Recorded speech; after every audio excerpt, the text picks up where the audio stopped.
দেশের আইনশৃঙ্খলা রক্ষায় সেনাবাহিনীর বিভিন্ন কার্যক্রম নিয়ে সেনা সদরে এক ব্রিফিংয়ে বলা হয়েছে, সেনাবাহিনীর সহায়তায় দেশের আইনশৃঙ্খলা পরিস্থিতির ক্রমেই উন্নতি হচ্ছে। সেনাবাহিনী মাঠে কতদিন থাকবে তা নির্ভর করছে সরকারের ওপর।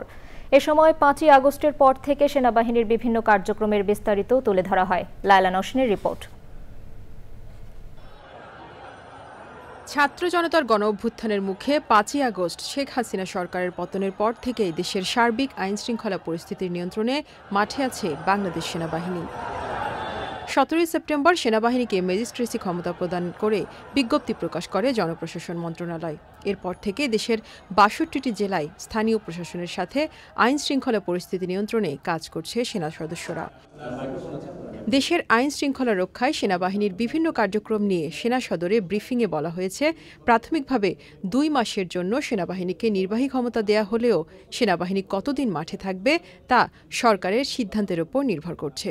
দিন থাকবে এটা সরকারের সিদ্ধান্ত, বিকজ সেনাবাহিনী ডেপ্লয় হয়েছে সরকারের সিদ্ধান্তে।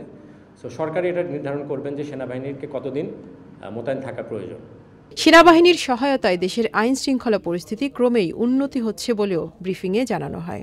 পুলিশের কাছে যে অপরাধের যে ডাটা থাকে, এটা নিয়ে আমরা একটা কম্পারেটিভ স্টাডিও করেছি এবং সেই স্টাডি অনুযায়ী বর্তমানে সেনাবাহিনী মোতায়েন হওয়ার পরে অথবা ম্যাজিস্ট্রেসি ক্ষমতা পাওয়ার পরের যে স্ট্যাটিস্টিক্স, সেটাতে আগের তুলনায় অপরাধের সংখ্যা কমেছে, নথিভুক্ত রেকর্ডের সংখ্যা কমেছে।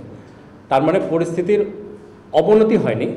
সেনাবাহিনী এবং অন্যান্য গোয়েন্দা সংস্থা সকলকে সম্পৃক্ত করে আমাদের প্রচেষ্টা অব্যাহত আছে এবং আমরা আশা করছি ভবিষ্যতে সিচুয়েশন আরও ভালো হবে।